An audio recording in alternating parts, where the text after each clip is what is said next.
Hello everyone, welcome back. आज वाले session में हम बॉडी फ्लूइड्स और सर्कुलेटरी सिस्टम से रिलेटेड क्वेश्चन सोल्व करने वाले हैं। सभी क्वेश्चन प्रीवियस एग्जाम में पूछे गए वही ले रहे हैं हम। लगभग 15 से 20 वर्षों की क्वेश्चन हम लेंगे जो कि प्रीवियस एग्जाम में पूछे गए हैं। ठीक है, तो नीट के क्वेश्चन है सभी, या बोल सकते हैं एआईपीएमटी की क्वेश्चन है सभी। 2020 से लेकर अपन बैक में चलते जाएंगे, 2020, 2019, 18 ऐसे करते करते हम पीछे तक जाएंगे, लगभग 2000 तक। तो इन 20 वर्षों में जितने भी क्वेश्चन पूछे गए हैं इस एग्जाम में वो सब हम सोल्व कर लेंगे। और सभी क्वेश्चन अपना जो रिसेंटली चैप्टर फिनिश हुआ है body fluids and circulatory system उससे रिलेटेड हैं। चलिए फर्स्ट क्वेश्चन देखते हैं, जल्दी से सोल्व करेंगे बिना कोई समय गवाए। लिमिटेड टाइम में हम क्वेश्चन सोल्व करेंगे, ऐसा जैसे कि हम एग्जाम में सोल्व करते हैं ऐसे। ठीक है, the QRS complex in a standard ECG represent repolarization of auricles, depolarization of auricle, depolarization of ventricles and repolarization of ventricle। ठीक है, क्वेश्चन डायरेक्ट एनसीईआरटी से उठाया गया है, इलेक्ट्रोकार्डियोग्राम से है ये क्वेश्चन, और इसका आंसर भी डायरेक्ट एनसीईआरटी की लाइन से उठाकर ही यहाँ पर आंसर रखा गया है ऑप्शन में। तो चारों ऑप्शन में से एक सही आंसर है अपना। और आपको पता है कि ये इसी चैप्टर का क्वेश्चन है, एनसीईआरटी पेज नंबर 286 के सेकंड पैरा से लिया गया है question, as it is NCERT से उठाया गया है। और क्यूआरएस कॉम्प्लेक्स के बारे में पूछा गया है, इलेक्ट्रोकार्डियोग्राम के बारे में। जिनको आता है वो अभी तक कर चुके हैं क्वेश्चन को। चलिए देखते हैं, रिपोलराइजेशन ऑफ ऑरिकल नहीं, क्यूआरएस कॉम्प्लेक्स जो है वह वेंट्रिकल की घटनाएं बताता है, ये तो आप सभी को पता रहना ही चाहिए। ठीक है, तो ऑरिकल वाली तो इसमें आंसर होगा ही नहीं, जो ऑरिकल में है वो तो इसमें होगा ही नहीं। अपना आंसर सिर्फ और सिर्फ डीपोलराइजेशन ऑफ ऑरिकल और repolarisation of depolarisation of ventricle and repolarisation of ventricle में से रहेगा। ठीक है, तो बस हम यहीं पे बताने वाले हैं इसको। चलिए, डीपोलराइजेशन ऑफ वेंट्रिकल, यस यही आंसर डायरेक्ट उसमें दिया गया है, डीपोलराइजेशन ऑफ वेंट्रिकल। क्यों? क्योंकि जो अपना ग्राफ था वो इस प्रकार था, ऐसे करके देन टी ऐसे, और यहां पर थी अपनी P, यहां था Q, और यहां S, यहां R, और यहां पर था T। ठीक है, तो ये इस वाले कॉम्प्लेक्स की पूछी है, क्यूआरएस कॉम्प्लेक्स की, और यह बताता है, क्यूआरएस कॉम्प्लेक्स बताता है डीपोलराइजेशन ऑफ वेंट्रिकल। ठीक है, मतलब इसमें वेंट्रिकल में कॉन्ट्रैक्शन को बताता है। कॉन्ट्रैक्शन का मतलब होता है डीपोलराइजेशन, ये बात आप ध्यान रखना। ठीक है, तो इसका सही ऑप्शन हो जाएगा अपना सी, ऑप्शन सी सही आंसर। चलिए नेक्स्ट आगे बढ़ते हैं। सेकंड क्वेश्चन है, नीट 2019 में पूछा गया था, 2020 का एक और क्वेश्चन है जो बाद में आएगा। ठीक है, तो अगर किसी को पता है कि 2020 में 2 क्वेश्चन पूछे गए थे और अभी एक ही सोल्व किया है तो वो भी बाद में आएगा। ठीक है, उससे पहले अपन नीट 2090 का क्वेश्चन सोल्व कर रहे हैं।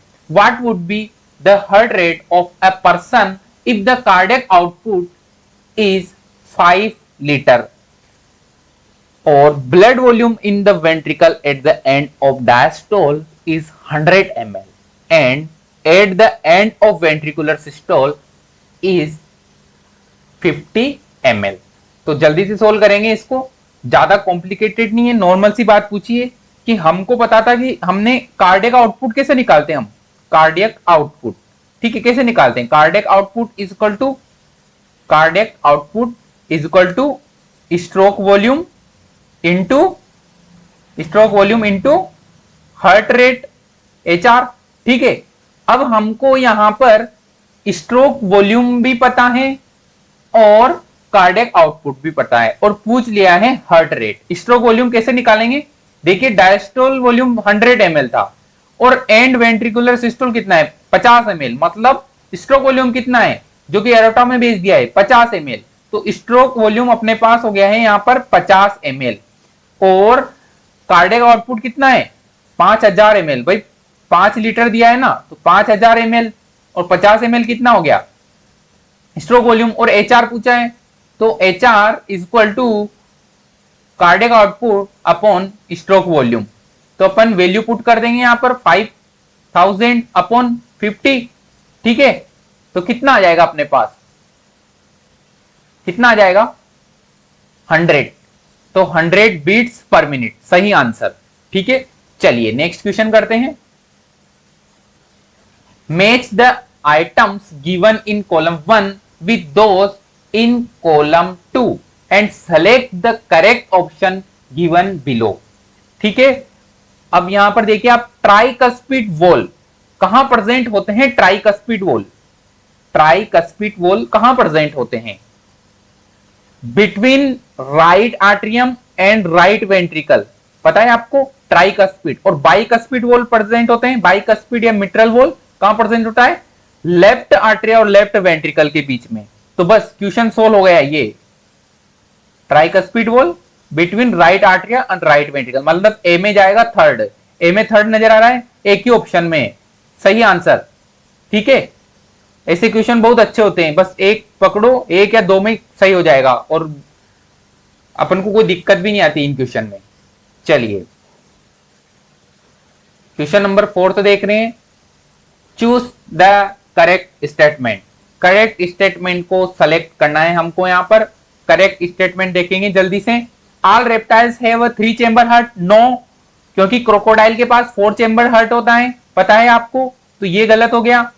All Pisces have gills covered by an operculum, no, Pisces, सभी पीसेस का जो गिल्स होते हैं वो ओपरकुलम से ढके हुए नहीं रहते हैं। देखिए ये क्वेश्चन बहुत, अब इसमें कोई पर्टिकुलर चैप्टर से तो है नहीं है। देखिए एक इसमें कोर्डेटा बता दिया, एक फिश का करेक्टर बता दिया यहाँ पर, ठीक है, एक मैमल्स का बता दिया, तो आप इसको एनिमल किंगडम से मान सकते हैं इस क्वेश्चन को। लेकिन यहाँ पर हर्ट वाले क्वेश्चन में इसलिए अपन इसको सोल्व कर रहे हैं क्योंकि यहाँ पर हर्ट वाली बात की गई है, एक ऑप्शन में वो है all reptile have 3 chamber heart. ठीक है, इसलिए इस क्वेश्चन को यहाँ पर सोल्व कर रहे हैं हम, बाकी ये क्वेश्चन है एनिमल किंगडम का। ठीक है, तो चलिए सोल्व करते हैं। All mammals are viviparous, no, सभी मैमल्स विविपेरस नहीं होते हैं, ओविपेरस भी होते हैं, कुछ ओवम भी रिलीज करते हैं।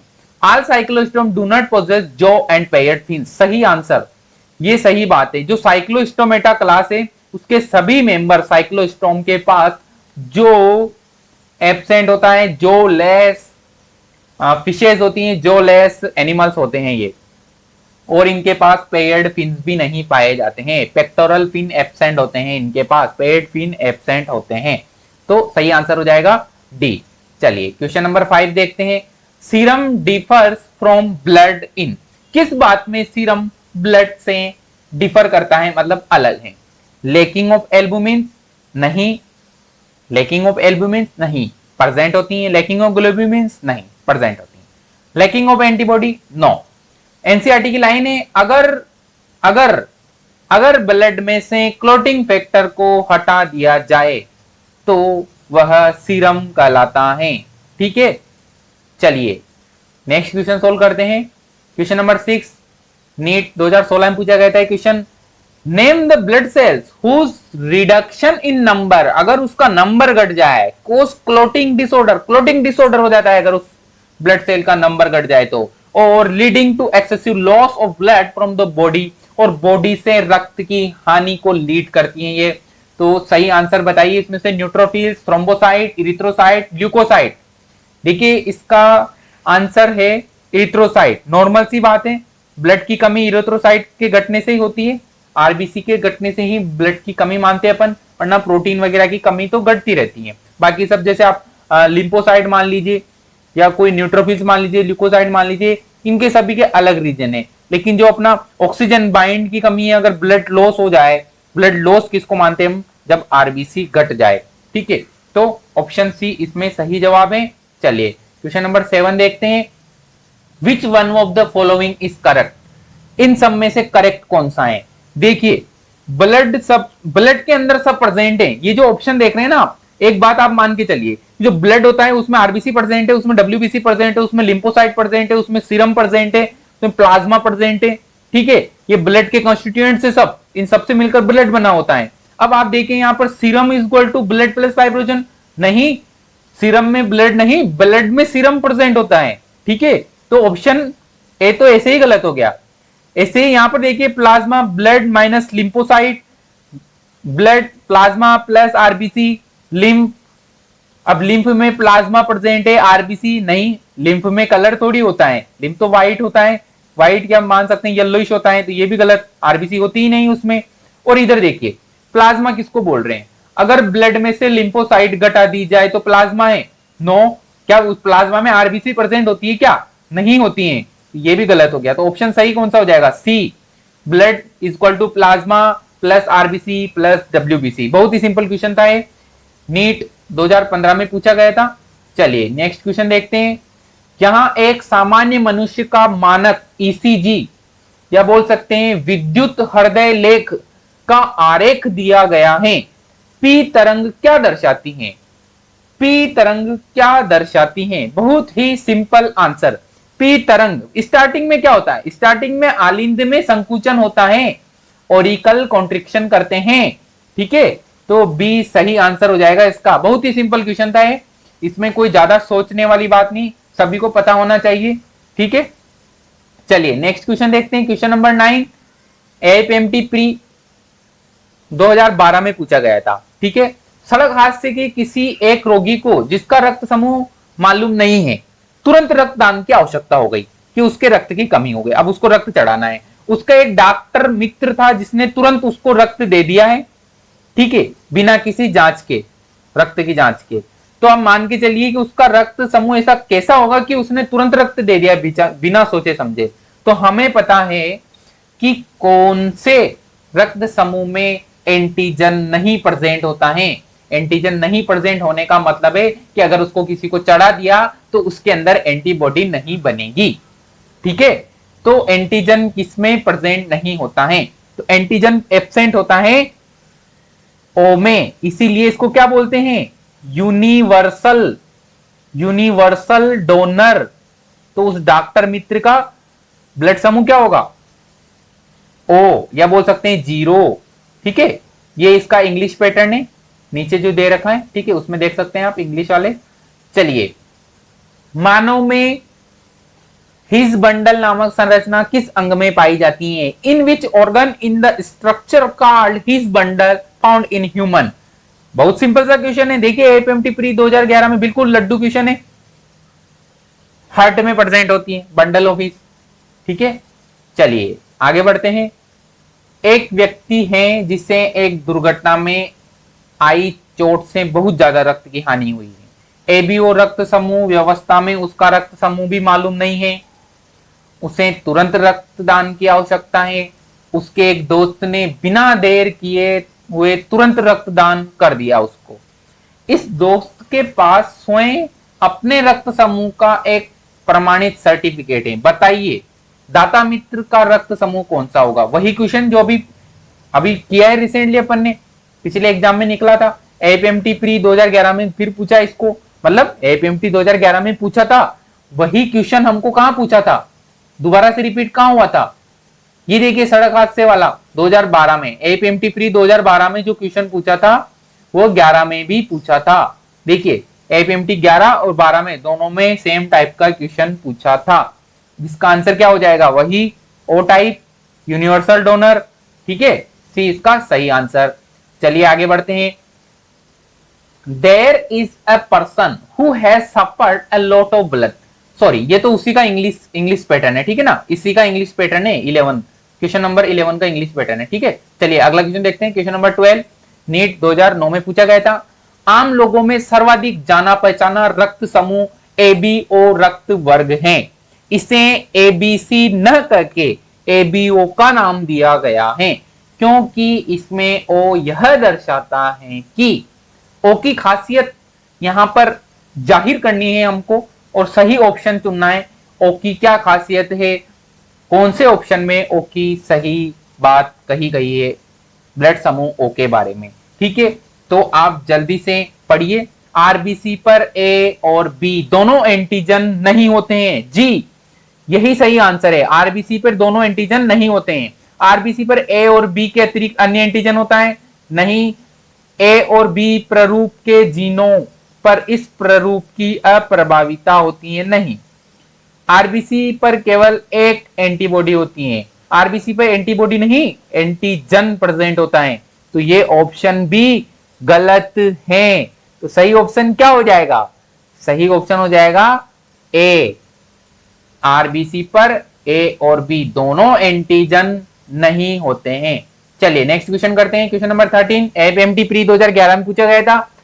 धमनियों की सबसे अच्छी परिभाषा यह है कि वे ऐसी वाहिनियां होती हैं जो ऑक्सीजन रक्त को विभिन्न अंगों तक पहुंचाती हैं, रक्त को हृदय से दूर विभिन्न अंगों तक पहुंचाती हैं, या केशिकाओं में विभक्त होकर फिर से जुड़ते हुए वह शिरा बना लेती हैं, या फिर रक्त को एक अतरंग अंग से दूसरे अतरंग अंग में ले जाती हैं।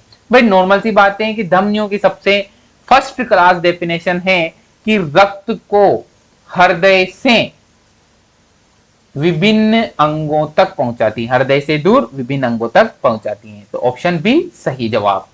चलिए क्वेश्चन नंबर 14 रक्तदाब के विषय में क्या कहना सही होगा? रक्तदाब के विषय में क्या कहना, इनमें से सबसे सटीक जवाब देना है हमको। तो 130 और लोअर लिमिट 90 उच्च दाब माना जाता है, जिसका उपचार किया जाना जरूरी है। यहां नॉर्मल सी बात है, एक आदर्श रक्तदाब है तो 9। रक्तदाब व्यक्ति को बहुत चुस्त बना देती है, ये वाला जो लोअर रक्तदाब है 9। यदि वह 190 या 110, अपर लिमिट 190 लोअर लिमिट 110 हुआ तो उससे अति महत्वपूर्ण अंग, तो इसके वजह से अति महत्वपूर्ण अंग जैसे कि मस्तिष्क वृक्कों को हानि पहुंच सकती है। यस यही सही आंसर है, हमको एकदम सटीक जवाब देना है। ठीक है चलिए क्वेश्चन नंबर 15 किसी इंजेक्शन लगाई जा सकने वाली सामग्री औषधि को कहां पर लगाया जा सकता है ताकि बिना किसी प्रकार के खतरे के शरीर के भीतर उसका तीव्रतम वितरण हो सके? मतलब इंजेक्शन कहां लगाएं हम कि जो औषधि है वह तुरंत प्रभाव दिखाए। देखिए धमनियों में पॉसिबल नहीं है, धमनियां बहुत गर्त में बहुत गहराइयों में होती है, धमनियों में पॉसिबल नहीं है, और इनमें ब्लड प्रेशर भी ज्यादा होता है। ठीक है लसिका वाहिनियों में पॉसिबल नहीं है, बहुत माइन्यूट होती हैं और ये भी गर्त में पाई जाती हैं। पेशियां, लसिका वाहिनियां नजर भी नहीं आती है। पेशियों में लगाया जाता है इंजेक्शन, लेकिन शिराओं में ज्यादा जल्दी असर करता है। पेशियों में भी इंजेक्शन लगाया जाता है, लेकिन पेशियों की तुलना में शिराओं में अगर इंजेक्शन लगाया जाए, जो अपन इंजेक्शन लगाते हैं हाथ में, नस में, जब बोतल चढ़ाते हैं, वो शिराओं में लगाया जाता है। इनमें ब्लड प्रेशर कम होता है और ये नजर भी इजीली आ जाती हैं और यह गहराइयों में भी नहीं होती हैं। तो ये सबसे ज्यादा इफेक्टिव होती हैं कि शिराओं में दवाई को, औषधि को इंजेक्ट किया जाए। चलिए क्वेश्चन नंबर 16 नीचे 4 कथन ऐसे डी दिए जा रहे हैं जिनका संबंध मानव रुधिर परिसंचरण तंत्र से है। ठीक है शिराओं की तुलना में, कथन पढ़ रहे हैं, शिराओं की तुलना में धमनियों में अधिक मोटी दीवार वाली होती हैं एवं उनकी अवकाशिका संकीर्ण होती हैं। ठीक है शिराओं की तुलना में धमनियां अधिक मोटी दीवार वाली होती हैं और एवं उनकी अवकाशिका संकीर्ण होती हैं। ठीक है एंजाइना छाती की तीव्र पीड़ा होती है जो मस्तिष्क में पूरा रक्त न पहुंचा पाने के कारण होती है। मस्तिष्क में नहीं, मस्तिष्क में नहीं, हार्ट में। ये ऑप्शन गलत है। और एबी रक्त समूह वाले व्यक्ति एबीओ तंत्र के अंतर्गत किसी भी व्यक्ति को रक्तदान दे सकते हैं। नो रूल्स हैं इसमें, यूनिवर्सल डोनर और यूनिवर्सल रेसिपिएंट डिसाइड किया गया है। ठीक है यूनिवर्सल डोनर ओ और यूनिवर्सल रेसिपिएंट ए और बी हैं, बाकी सभी नहीं है। ये दोनों तो गलत हो गए। पहला सही है, शिराओं की तुलना में धमनियां अधिक मोटी दीवार वाली होती हैं एवं उनकी अवकाशिका संकीर्ण होती हैं। सही बात है। ठीक है रक्त स्कंदन की प्रक्रिया में कैल्शियम आयनों की अत्यंत महत्वपूर्ण भूमिका होती है। सही बात है। तो 2 ए और डी अपना सही है, तो ऑप्शन कौन सा हो जाएगा? 4। ऑप्शन 4 अपना सही जवाब। चलिए नेक्स्ट क्वेश्चन देखते हैं। एक सामान्य स्वस्थ मानव वयस्क के प्रति 100 ml रक्त में हीमोग्लोबिन की मात्रा कितनी होती है? एक स्वस्थ व्यक्ति है, अब उसके प्रति 100 ml में हीमोग्लोबिन की मात्रा कितनी आंकी जाती है? कितनी है? 12 से 16। ये सभी को पता है, बहुत ही सिंपल क्वेश्चन है।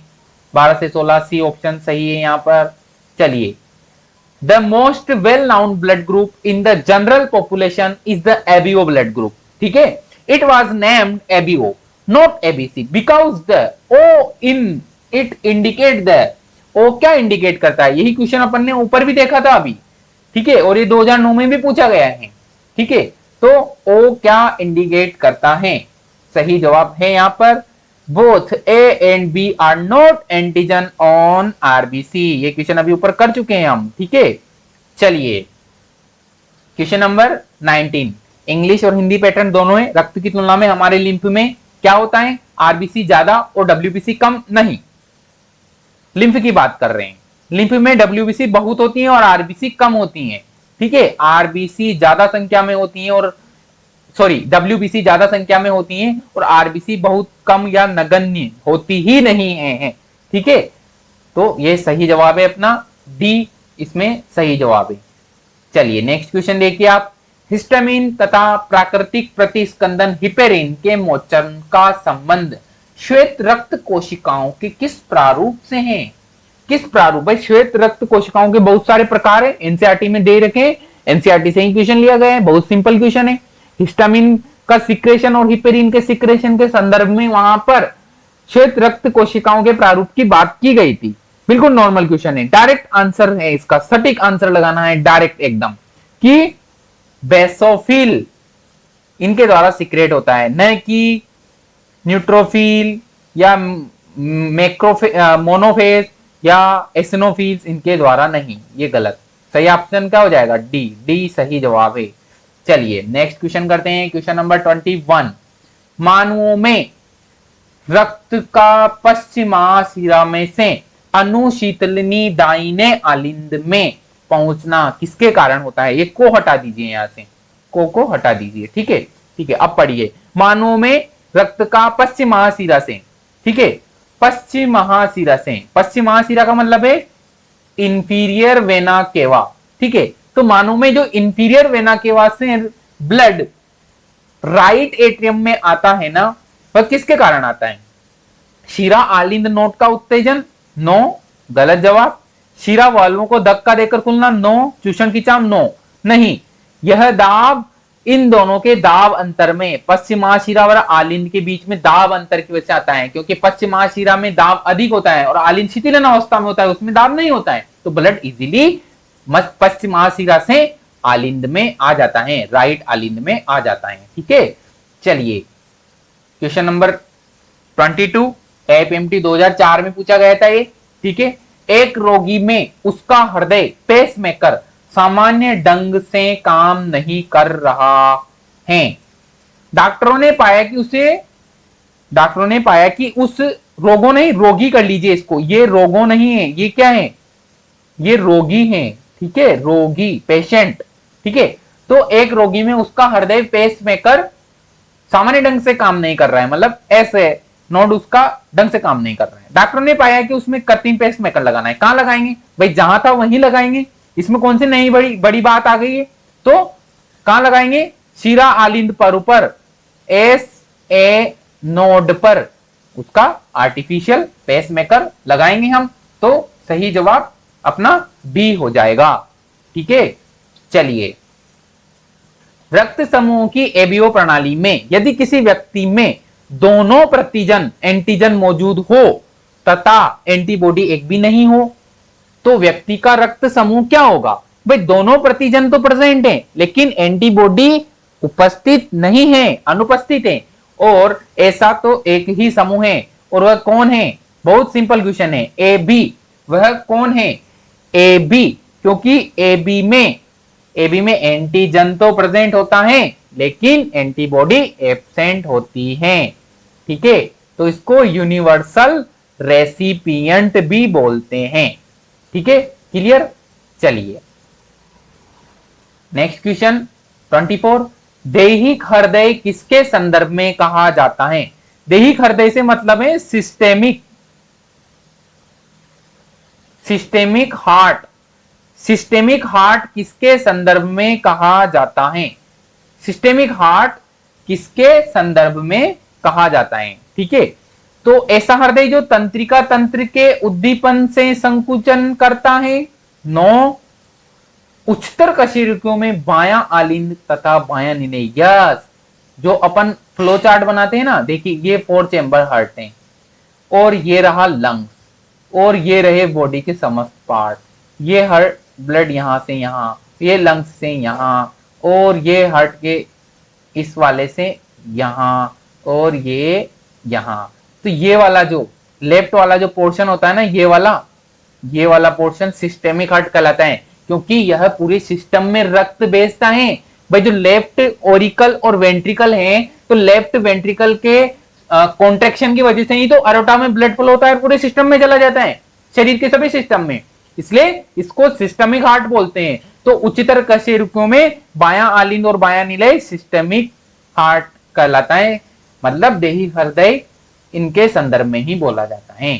चलिए क्वेश्चन नंबर 25, हृदय की धड़कन की उत्पत्ति का आवेग कहां से उत्पन्न होता है?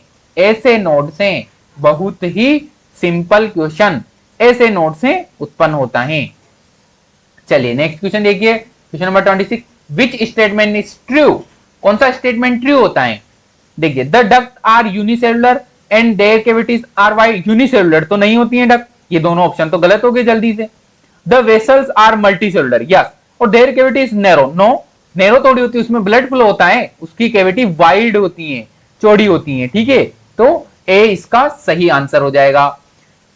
हीमोसाइनिन वर्ण किसमें पाया जाता है? जैसे अपने अंदर ब्लड पिगमेंट हीमोग्लोबिन है, ऐसे एनिलिडा के अंदर हीमोसाइनिन वर्णक ब्लड पिगमेंट पाया जाता है। तो एनिलिडा इसका सही आंसर हो जाएगा। एपीएमटी 2001 में यह क्वेश्चन पूछा गया था, बहुत ही सिंपल क्वेश्चन है। चलिए, रक्त समूह ओ के लिए क्या सही है? देखिए ये क्वेश्चन फिर से पूछा गया है, तो क्वेश्चन प्रीवियस एग्जाम के क्वेश्चन सोल्व करना बहुत जरूरी रहता है, क्योंकि क्वेश्चन रिपीट हो जाते हैं। देखिए क्वेश्चन रिपीट हुआ है, रक्त समूहों के लिए क्या सही है? एंटीजन कोई नहीं, किंतु ए तथा बी दोनों एंटीबॉडी पाई जाती हैं, यही सही बात है। एंटीजन कोई नहीं, किंतु ए तथा बी एंटीबॉडी प्लाज्मा में पाई जाती है, आरबीसी पे कोई एंटीजन नहीं प्रेजेंट होता है। एंटीजन ए तथा एंटीबॉडी बी होती है, नहीं। एंटीजन तथा एंटीबॉडी दोनों अनुपस्थित, नहीं, एंटीबॉडी तो प्रेजेंट होती है।